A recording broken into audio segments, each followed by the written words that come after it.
ದೇಶದೆಲ್ಲೆಡೆ ಇಂದು ರಾಮನವಮಿಯ ಸಂಭ್ರಮ. ಎಲ್ಲರೂ ಕೂಡ ಭಕ್ತಿಭಾವದಿಂದ ರಾಮ ಜಪ ಮಾಡಿದ್ದಾರೆ. ಅದರಲ್ಲೂ ಅಯೋಧ್ಯೆಯಲ್ಲಿ ರಾಮಲಲ್ಲನ ಮೇಲೆ ಸೂರ್ಯರಶ್ಮಿ ಬಿದ್ದಿದ್ದು ವಿಶೇಷವಾಗಿತ್ತು.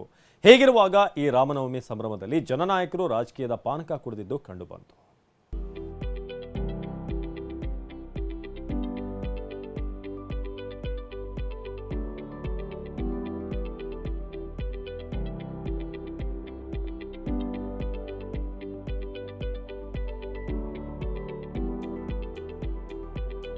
ರಾಮನವಮಿಯಂದೇ ರಾಮ ಮಂದಿರದಲ್ಲಿ ವಿಸ್ಮಯ ನಡೆದಿದೆ.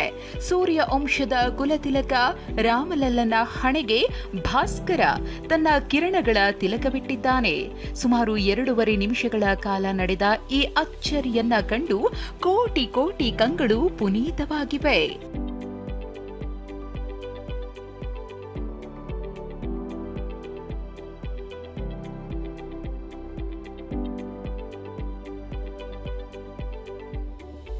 ರಾಮನ ಹಣೆ ಮೇಲೆ ಸೂರ್ಯ ರಶ್ಮಿ ತಿಲಕದಂತೆ ಸ್ಪರ್ಶಿಸಿದ ಅಪೂರ್ವ ದೃಶ್ಯವನ್ನ ಪ್ರಧಾನಿ ನರೇಂದ್ರ ಮೋದಿ ಕಣ್ತುಂಬಿಕೊಂಡ್ರು.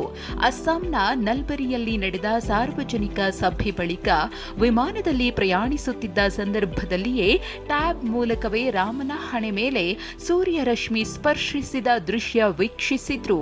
ಕೂತಲ್ಲಿಯೇ ಬಾಲರಾಮನಿಗೆ ನಮಸ್ಕರಿಸಿದ್ರು.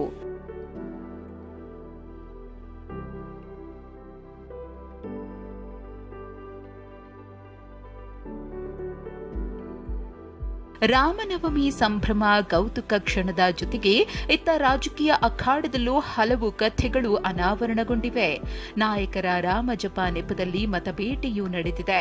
ಹನುಮ ಧ್ವಜ ವಿವಾದದಿಂದ ಕೊತ ಅಂತ ಕುದ್ದಿದ್ದ ಮಂಡ್ಯದ ಕೆರಗೋಡು ಗ್ರಾಮಕ್ಕೆ ಕುಮಾರಸ್ವಾಮಿ ಭೇಟಿ ನೀಡಿದ್ರು. ಕೇಸರಿ ಶಾಲು ಧರಿಸಿ ರಾಮ ದೇಗುಲಕ್ಕೆ ಭೇಟಿ ನೀಡಿ ಪೂಜೆ ಸಲ್ಲಿಸಿದ್ರು. ಎಲ್ಲೆಡೆ ಜೈ ಶ್ರೀರಾಮ್ ಘೋಷಣೆಯೇ ಮೊಳಗಿತ್ತು. ಇದೇ ವೇಳೆ ಕುಮಾರಸ್ವಾಮಿ ಬಳಿ ಬಿಜೆಪಿ ಕಾರ್ಯಕರ್ತರು ತಮ್ಮ ಮೇಲಿದ್ದ ಕೇಸ್ಗಳನ್ನ ತೆಗೆಸುವಂತೆ ಮನವಿ ಮಾಡಿದ್ರು.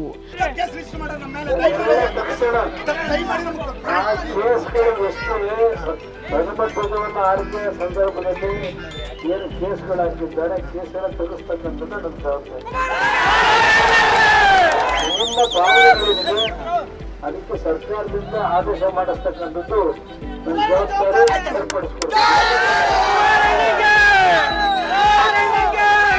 ಮಂಡ್ಯದ ಸಮಾವೇಶದಲ್ಲಿ ಸಿಎಂ ಸಿದ್ದರಾಮಯ್ಯ ಕೂಡ ತಮ್ಮ ಭಾಷಣದ ಕೊನೆಯಲ್ಲಿ ಶ್ರೀರಾಮನನ್ನ ನೆನಪಿಸಿಕೊಂಡು ಶುಭ ಕೋರಿದ್ದು ಹೀಗೆ. ಇವತ್ತು ಶ್ರೀರಾಮನವಮಿ ಎಲ್ಲ ರಾಜ್ಯದ ಎಲ್ಲ ಭಾಗಗಳಲ್ಲಿ ಇವತ್ತು ಶ್ರೀರಾಮನವಮಿಯನ್ನು ಆಚರಣೆ ಮಾಡ್ತಾ ಇದ್ದೀವಿ. ನೀವು ಕೂಡ ಮಾಡಿದ್ದೀರಿ. ನಾನು ರಾಜ್ಯದ ಜನತೆಗೆ ಮತ್ತು ನಿಮಗೆ ಶ್ರೀರಾಮನವಮಿಯ ಜಯಂತಿ ಉತ್ಸವದ ಶುಭಾಶಯಗಳನ್ನ ನಿಮ್ಮೆಲ್ಲರಿಗೂ ಕೋರಿ ನನ್ನ ಮಾತುಗಳನ್ನು ಮುಗಿಸ್ತೇನೆ. ಜೈ ಹಿಂದ್, ಜೈ ಕರ್ನಾಟಕ, ಜೈ ಕಾಂಗ್ರೆಸ್. ಲೋಕಸಭೆಯಲ್ಲಿ ಹೆಚ್ಚಿನ ಸೀಟು ನಾವೇ ಗೆಲ್ಲಬೇಕು ಅಂತ ಕಾಂಗ್ರೆಸ್ ಹಾಗೂ ಬಿಜೆಪಿ ಜೆಡಿಎಸ್ ದೋಸ್ತಿಗಳು ತಂತ್ರಗಳ ಜೊತೆಗೆ ರಾಮ ಜಪದಲ್ಲಿ ಮುಳುಗಿದ್ರು. ಭಕ್ತಿಯ ಪರಾಕಾಷ್ಠೆಯ ಜೊತೆಗೆ ರಾಜಕೀಯ ಪಾನಕ ಕುಡಿದಿದ್ದು ಕಂಡುಬಂತು. Bureau report, TV9.